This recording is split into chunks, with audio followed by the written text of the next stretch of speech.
শিক্ষার্থী, আশা করি তোমরা ভালো আছো।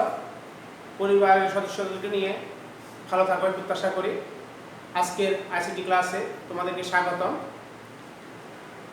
সুপ্রিয় শিক্ষার্থী, তোমরা আমার হাতে একটি যন্ত্র দেখতে পাচ্ছ। বলো তো এটার নাম কি? এটা সবাই চিনো? চেষ্টা করো। হ্যাঁ, এটার নাম হচ্ছে কি? মাউস। এটার নাম কি? মাউস। এটা দিয়ে কি করে? এটা দিয়ে নির্দেশ দেওয়া হয়। কি দেওয়া হয়?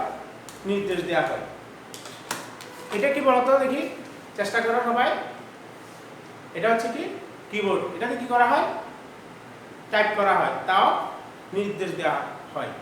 সুপ্রিয় শিক্ষার্থী, তোমরা অবশ্যই বুঝতে পেরেছ আজকে আমার আলোচ্য বিষয় কি? আজ ইনপুট ডিভাইস। আজকে আলোচ্য বিষয় কি? Input device. আজকে আলোচনা শেষে তোমরা যে সকল বিষয় নিয়ে জানতে পারবে, বুঝতে পারবে, সেই সকল বিষয়গুলো দেখো। তোমরা ইনপুট ও ইনপুট ডিভাইস সম্পর্কে জানতে পারবে, কিবোর্ড সম্পর্কে জানতে পারবে, মাউস সম্পর্কে জানতে পারবে। সুপ্রিয় শিক্ষার্থী, কিছুক্ষণ আগে তোমরা যে যন্ত্রটি প্রথমে দেখেছ সেটার নাম মাউস। তোমরা ইতিমধ্যে জেনেছ। সর্বপ্রথম তোমাদেরকে যে বিষয় জানতে হবে, ইনপুট কি? ইনপুট কি? অর্থাৎ কম্পিউটারে যে কোনো কাজের জন্য তথ্য বা নির্দেশ দেওয়া আগে কি বলা হয়? ইনপুট বলা হয়। কম্পিউটারে যে কোনো কাজের জন্য তথ্য বা নির্দেশ দেওয়া কি বলা হয়? ইনপুট। এখানে প্রথমে বুঝতে হবে ইনপুট কি। ইনপুট কি? তাহলে কম্পিউটারে যে কোনো কাজের জন্য তথ্য বা নির্দেশ দেওয়া কি বলে? ইনপুট। এবার আমরা জানবো ইনপুট ডিভাইস কি। ইনপুট ডিভাইস কি? সাধারণত যে যন্ত্রের মাধ্যমে তথ্য বা নির্দেশনা দেওয়া হয় তাকে বলা হয় ইনপুট ডিভাইস। যেমন কিবোর্ড, মাউস, এই ধরনের অনেক যন্ত্রপাতি রয়েছে। আমরা আজকে ক্লাসে শুধুমাত্র কিবোর্ড এবং মাউস সম্পর্কে জানবো। সুপ্রিয় শিক্ষার্থী, আমার হাতে যে মাউস দেখতে পাচ্ছ, গঠনগত দিক দিয়ে মাউস দুই প্রকার। কয় প্রকার? দুই প্রকার। কয় প্রকার? দুই প্রকার। প্রথমত মেকানিক্যাল মাউস, দ্বিতীয়ত অপটিক্যাল মাউস। আবার বলছি, প্রথমত মেকানিক্যাল মাউস, দ্বিতীয়ত অপটিক্যাল মাউস। এখন তোমাদের মনে প্রশ্ন হতে পারে, কোনগুলোকে মেকানিক্যাল মাউস বলে, কোনগুলোকে অপটিক্যাল মাউস বলে? অর্থাৎ তোমরা হয়তোবা যাদের বাসায় আজ থেকে 5-10 বছর বা এর আগের পূর্বে যাদের বাসায় কম্পিউটার আছে, ডেস্কটপ কম্পিউটারে তোমরা দেখেছো এই সকল মাউসের নিচে একটা গোল বল থাকতো, একেবারে গোল নিচে। যখন এটা টেবিলের উপর রেখে ঘোরানো হতো তখন মাউস পয়েন্টার নাড়াচাড়া করতো। অর্থাৎ ওই সকল মাউসকে বলা হয় মেকানিক্যাল মাউস। আবার বলছি, মেকানিক্যাল মাউস। বর্তমানে মেকানিক্যাল মাউস একেবারে নেই। এগুলোকে বলে নিচে একটা লাইট বিম থাকে। কি থাকে? লাইট বিম। কি থাকে? লাইট বিম। অর্থাৎ যে সকল মাউসের নিচে অর্থাৎ মাউসের সঙ্গে দেওয়ার সাথে সাথে যখন লাইট জ্বলবে সেগুলো কি বলবে? Optical mouse. সুপ্রিয় শিক্ষার্থী, এই মাউসের পোর্টের সংযোগের দিক দিয়ে, সংযোগ মানে পোর্টের দিক দিয়ে মাউস 3 প্রকার। পোর্টের দিক দিয়ে মাউস কয় প্রকার? 3 প্রকার। আবার বলছি, পোর্টের দিক দিয়ে মাউস কয় প্রকার? 3 প্রকার। প্রথমত হচ্ছে, এক নাম্বার হচ্ছে তোমার serial mouse. Serial mouse. 2 number হচ্ছে তোমার PS2। 3 নাম্বার হচ্ছে তোমার USB। তোমরা লক্ষ্য করো, আবার বলছি গণনাগুলো। প্রথম হচ্ছে সিরিয়াল মাউস, দ্বিতীয় হচ্ছে কি PS2 মাউস, তৃতীয় হচ্ছে USB মাউস। তোমরা কিভাবে চিনবে? কোনটাকে সিরিয়াল বলে, কোনটাকে PS2 মাউস বলে, কোনটাকে USB বলে। অর্থাৎ প্রথম দিকে যে মাউসগুলো বাজারে এসেছে অর্থাৎ এগুলো সংযোগ দিক দিয়ে গোল ছিল এবং পিন ছিল 9টা। এটা কয়টা পিন ছিল? 9 পিনের ছিল গোল, এরকম একটা গোল ছিল তোমার এই ধরনের কয়টা থাকতো, আমি কম দিচ্ছি, টোটাল হচ্ছে 9টা থাকতো, 9 পিন, মাঝখানে একটা ছাড়া, এই ধরনের 9 পিন ছিল। এটাকে বলা সিরিয়াল। এই PS2টা কি ধরনের মাউস? এটাও গোল ছিল, তবে ওটা চেয়ে এটা ছোট ছিল। এটা ছিল 7 পিনের। কয় পিন? 7 পিনের। এটা একটু বড় ছিল, এটা একটু ছোট। আর USB মাউসের মধ্যে কোনো পোর্ট কোনো কি নেই, ধরে কোনো গোল নেই। ওটা হচ্ছে কি তোমরা তোমাদের বাসায় যাদের মোবাইল আছে, ডাটা কেবল আছে, তোমরা অনেকে দেখেছো, চেষ্টা করো। এটাকে বলে USB। এটা কি বলে? USB, যেটাকে বলে universal serial bus. Universal serial bus. সুপ্রিয় শিক্ষার্থী, এবার এতক্ষণ আমরা যা জেনেছি, ইনপুট কি, ইনপুট ডিভাইস কি, গঠনগত দিক দিয়ে মাউস কয় প্রকার, কোডের দিক দিয়ে মাউস কত প্রকার ও কি কি। এবার আমরা জানবো মাউসের ব্যবহার। আমরা মাউস কোন কাজে মাউস ব্যবহার করি? প্রশ্ন হতে পারে না, প্রথমে কি মাউস ছিল কম্পিউটার যখন আবিষ্কার হয়েছে? তোমরা বলো দেখি। প্রথম দিকে মাউস ছিল না, মাউসটা পরে এসেছে। মাউস ব্যবহার যখন থেকে মাউস ব্যবহার শুরু হলো তখন থেকে, বিশেষ করে মাল্টিমিডিয়া যখন থেকে শুরু হলো তখন থেকে মাউসের ব্যবহার শুরু হলো। মাউসের ব্যবহার অর্থাৎ সাধারণত বিশেষ করে গ্রাফিক্স ডিজাইনের জন্য, ভিডিও এডিটিংয়ের জন্য এগুলো বেশি ব্যবহার হয়। আর বর্তমানে গেম খেলার জন্য তো মাউস ব্যবহার হয়। এমন কিছু কাজ রয়েছে যেগুলো মাউস ছাড়া কোনো বিকল্প নেই। গ্রাফিক্স ডিজাইন করতে হবে, ভিডিও এডিটিং করতে হবে, ডিজাইনের কাজ করতে হবে, মাউসের কোনো বিকল্প নেই। সুপ্রিয় শিক্ষার্থী, এবার আমরা জানবো তোমাদেরকে যে দুটো ইনপুট ডিভাইস সম্পর্কে পরিচিত করে দিয়েছি, এদিকে তাকা সবাই। সেটা হচ্ছে কি কিবোর্ড। কিবোর্ড হচ্ছে কি সবচেয়ে জনপ্রিয় ইনপুট ডিভাইস। সবচেয়ে জনপ্রিয় ইনপুট ডিভাইস হচ্ছে কি কিবোর্ড। এই কিবোর্ডের সংযোগের দিক দিয়ে আগে অর্থাৎ মাউসের যে পোর্টের দিক দিয়ে মাউসের যে প্রকারভেদ ছিল 3 প্রকার, কিবোর্ডেরও সেই রকম ছিল। অর্থাৎ গঠনগত দিক দিয়ে মাউস কয় প্রকার? মাউস 3 প্রকার ছিল, কিবোর্ডও 3 প্রকার। আবার বলছি, PS2 প্রথমটা হচ্ছে সিরিয়াল, দ্বিতীয়টা হচ্ছে কি PS2, তার হচ্ছে কি USB, ইউনিভার্সাল সিরিয়াল বাস। এখন অনেকে প্রশ্ন করতে পারো, বাসটা কি? বাস মানে তো পরিবহন। এখানেও পরিবহন। এখানে কি পরিবহন করতেছে? ডাটা পরিবহন করতেছে। এখানে কি পরিবহন করতেছে? ডাটা পরিবহন করতেছে। তাহলে আমরা কি জানলাম? অর্থাৎ কিবোর্ডের পোর্টের দিক দিয়ে কয় প্রকার? 3 প্রকার। এবার আমরা জানবো তোমার ব্যবহারের দিক দিয়ে কিবোর্ড কয় প্রকার। ব্যবহারের দিক দিয়ে কিবোর্ড কয় প্রকার? 2 প্রকার।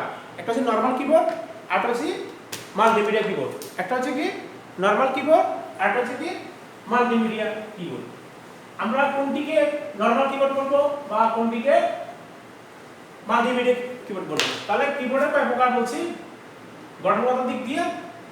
একটা হচ্ছে নরমাল কিবোর্ড, আরেকটা হচ্ছে কি নরমাল কিবোর্ড। দ্বিতীয়টি হচ্ছে তোমার মাল্টিমিডিয়া। দ্বিতীয়টি কি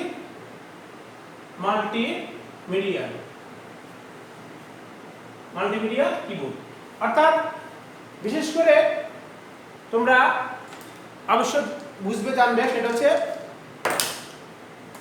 নরমাল কিবোর্ড কোনগুলা। তোমার কিছুক্ষণ আগে তোমাদেরকে একটা কিবোর্ড দেখিয়েছিলাম, ভালো করে দেখো।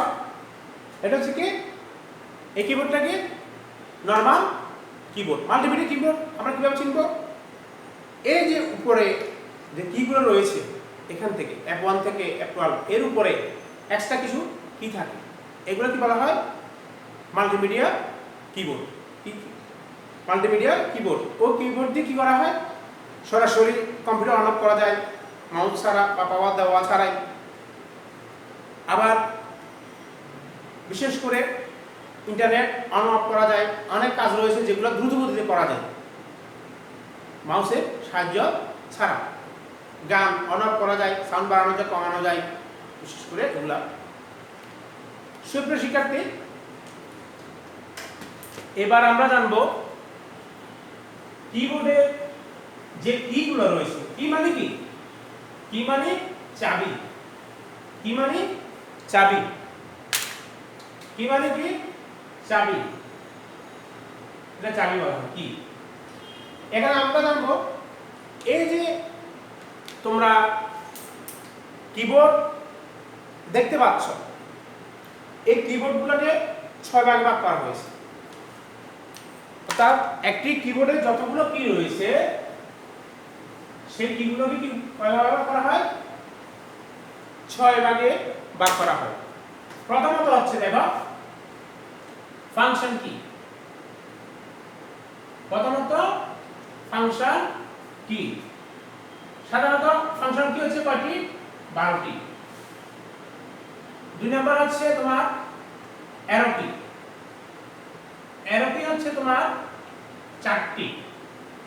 অ্যারো কি কয়টি? 4টি। তৃতীয়ত হচ্ছে তোমার নিউমেরিক কি। তৃতীয়ত হচ্ছে কি? নিউমেরিক কি।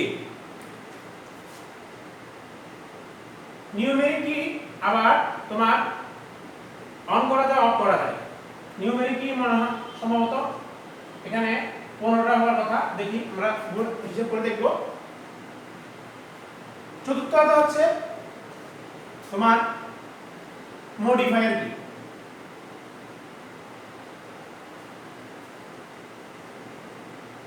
মডিফায়ার কি। মডিফায়ার কি ছাড়াও পঞ্চম হচ্ছে তোমার টাইপিং কি। টাইপিং কি সাধারণত বেশি ব্যবহার করা হয়। ষষ্ঠ হচ্ছে তোমার স্পেশাল কি। বিশেষ কাজের জন্য এই কিগুলা ব্যবহার করা হয়। সুপ্রিয় শিক্ষার্থী, যারা তোমরা ইতিমধ্যে ক্লাসে বিষয়গুলো জেনেছ, তারপর আমি আবার রিপিট করছি বিষয়টা। পরিচয় সাথে সাথে আমরা আবার এগুলো নাম জানবো। প্রথম কিবোর্ডের সমস্ত একটি কিবোর্ডের যতগুলো কি রয়েছে এগুলোকে 6 ভাগে ভাগ করা হয়। প্রথম হচ্ছে কি ফাংশন কি 12টি। কেমনে বুঝবো ফাংশন কি 12টি? তোমরা এদিকে লক্ষ্য করো সবাই। F1 থেকে F12 পর্যন্ত, F1 থেকে F12 পর্যন্ত এই 12টি কি। এই 12টি কি বলা হয়? ফাংশন কি, এক নাম্বার। দ্বিতীয় হচ্ছে কি অ্যারো কি। অ্যারো কি কয়টি? 4টি। কোনটিকে অ্যারো কি বলা হয়? এদিকে লক্ষ্য করো, এই 4টি কি up arrow, down arrow, left arrow এবং রাইট অ্যারো। অর্থাৎ এটা রাইট, এটা লেফট। 4টি। নিউমেরিক কি কয়টি? আমরা 15টিকে আমরা হিসাব করে দেখব। সবাই লক্ষ্য করো, এটার নাম হচ্ছে কি নিউমেরিক কি। আবার কোনো কোনো ক্ষেত্রে এটাকে লজিক্যাল কি বলা হয়। সাধারণত গাণিতিক কাজের জন্য এটা ব্যবহার করা হয়, গাণিতিক কাজের জন্য। সবাই লক্ষ্য করো, এখানে বিশেষ করে এখানে যে তোমরা যে নামলক দেখতেছো, এটা যখন অন হয় এক ধরনের কাজ করে, যখন অফ হয় আরেক ধরনের কাজ করে। যখন এটা অন থাকবে তখন এখানে বিশেষ করে সংখ্যাগুলো কাজ করবে, অন্য পাশে যে কিগুলো রয়েছে সেগুলো রয়েছে এখানে, এগুলো সবগুলো হচ্ছে কি নিউমেরিক বা লজিক্যাল কি। যখন এটা অফ থাকবে তখন এখানে যে স্পেশাল কিগুলো রয়েছে স্পেশাল কিগুলো কাজ করবে, আবার পাশে সাইনগুলো এখানে কাজ করবে। এটা হচ্ছে কি মডিফায়ার কি। মডিফায়ার কি কোনগুলো? এটা বেশি ইম্পর্টেন্ট, এদিকে তাকাও। এসকেপ কি, ইএসসি। এসকেপ কি নিচে এই কিটা বাদ দিয়ে, অর্থাৎ এসকেপ কি থেকে এখান থেকে শুরু করে এদিক পর্যন্ত এবং উপর পর্যন্ত, এগুলোকে বলা হচ্ছে মডিফায়ার কি। যেমন ব্যাক স্পেস রয়েছে, এদিকে এন্টার রয়েছে, শিফট রয়েছে, কন্ট্রোল রয়েছে, শর্টকাট কি রয়েছে, তারপর উইন্ডোজ কি রয়েছে, অল্টার। এখানে অল্টার, অল মানে ALT মানে অল্টার। এই অল্টার কাজ একই, এখানে শিফট, এই শিফটের কাজ একই, এখানে CTRL মানে কন্ট্রোল, এই কন্ট্রোলের কাজ আর এই কন্ট্রোলের কাজ একই। এরপর ক্যাপস লক, এর হচ্ছে ট্যাব, ESC। এখন প্রশ্ন হতে পারে এগুলোর ব্যবহার কি? যেমন ESC দ্বারা কি এসকেপ কি, তা যে কোনো কমান্ড বাতিল করার জন্য ব্যবহার করা হয়, অনেক ব্যবহার হয়েছে, তার মধ্যে একটি ব্যবহার করলাম ট্যাব কি, অর্থাৎ এক ঘর থেকে আরেক ঘরে যাওয়ার জন্য, অথবা আমরা যখন MS ওয়ার্ডে টাইপ করি আধা ইঞ্চি অন্তর অন্তর ফাঁক দেওয়ার জন্য ট্যাব কি ব্যবহার করা হয়। এখানে দুটি অ্যারো আছে, অর্থাৎ বোঝা যাচ্ছে যে আমি যখন সরাসরি ট্যাব চাপবো সামনে যাবে, শিফট চাপলে পিছনের দিকে আসবে। ক্যাপস লক কি, ক্যাপস লকের কাজ কি, যখন ক্যাপস লক অন করব টাইপ করলে সব বড় হাতে হবে, আবার যখন ক্যাপস লক অফ করব সব ছোট হাতে টাইপ হবে। শিফটের কাজ ক্যাপস লকের বিপরীত কাজ, যেমন ক্যাপস লক যখন অন থাকে আমরা জানি বড় হাতের হয়, শিফট চাপলে তখন ছোট হাতের হবে। ক্যাপস লক যখন অফ থাকবে তখন কি হবে, ছোট হাতের, কিন্তু শিফট চাপলে তখন বড় হাতের হবে। এটা ছাড়া তোমরা এখানে দেখতে পাচ্ছ কতগুলো সংখ্যা 1 2 3 4 4 একটা ডলার চিহ্ন আছে, হ্যাশ চিহ্ন আছে, @ আছে। শিফট চাপলে, শিফট চেপে ওই সংখ্যাগুলো চাপলে হ্যাশ চিহ্নগুলো আসবে বা ডলার চিহ্নগুলো আসবে। এবার দেখো টাইপিং কি, টাইপিং কি কোনগুলো, অর্থাৎ এখানে যে মডিফায়ার কি আছে, মডিফায়ার কি বাদ দিলে এখানে এটা ছাড়া আর এখানে ছাড়া এখান থেকে এতটুকু মডিফায়ার কিগুলো বাদ দিলে আর অন্য যতগুলো কি আছে সবগুলোকে টাইপিং কি বলা হয়। মোট কথা হচ্ছে কি, বিশেষ করে টাইপিং কি বলা হচ্ছে না, মূলত A থেকে Z এবং 0 1 থেকে 9, আর এখানে যে সিম্বলগুলো রয়েছে ওই সিম্বলগুলো হচ্ছে কি টাইপিং কির আওতায় পড়েছে। স্পেশাল কি হচ্ছে এখানে 9টা, যেমন ডিলিট, ব্যাকস্পেস। ব্যাকস্পেসে কি করা হয়, কার্সর যখন এটাকে যখন টাইপ করা হয় MS ওয়ার্ডের মধ্যে একটা দাগ থাকে ধরনের, একবার জলে একবার নীলে, ওটাকে বলা হয় কার্সর।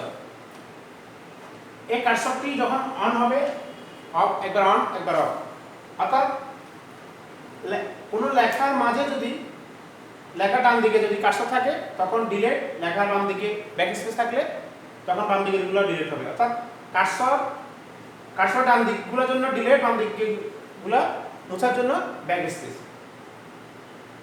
এটা হোম লাইনের প্রথমে নেওয়ার জন্য, লেখা একটা লাইনের প্রথমে কার্সর নেওয়ার জন্য হোম, এন্ড লেখার লাইনের শেষ নেওয়ার জন্য পেজ আপ, এক পেজের উপরে এক স্ক্রিন উপরে, পেজ ডাউন এক স্ক্রিন নিচে।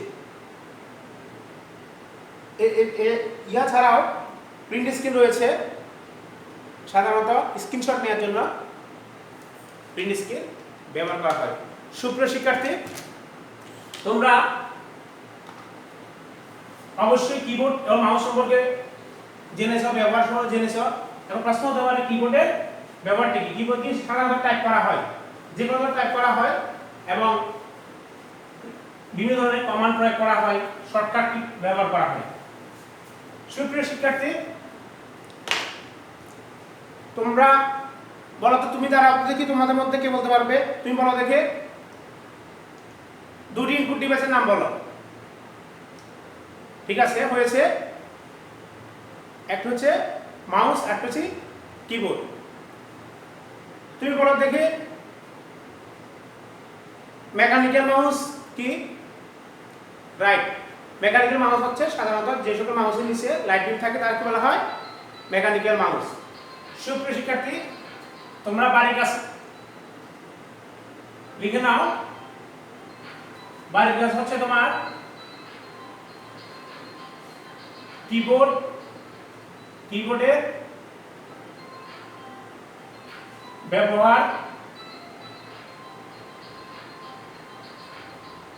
ব্যবহার, দ্বিতীয় হচ্ছে যে মাউস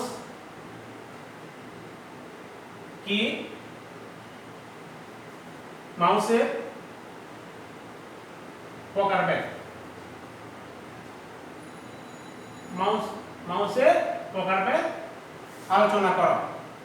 সুপ্রিয় শিক্ষার্থী, তোমরা বাসায় অবশ্যই ক্লাসটি একাধিকবার দেখবে, বারবার দেখবে, নিজে থাকবে সৎ, অন্যকে দেখাবে আলোর পথ।